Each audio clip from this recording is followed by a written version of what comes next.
முடியாது. இருக்கும் போது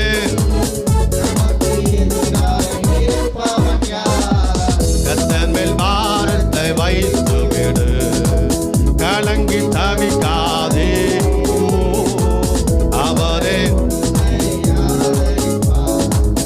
அதிசயம் செய்வார். ஆமென்,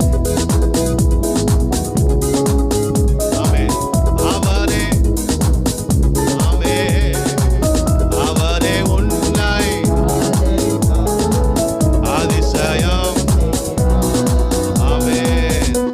வாழ்வை கர்த்தருக்கு நாம் ஒப்பு கொடுப்போம். ஆமென். அவரே எல்லாவற்றையும் வாய்க்க செய்வார். எஸ், வாழ்க்கை அவர்கிட்ட ஒப்பு கொடுங்க.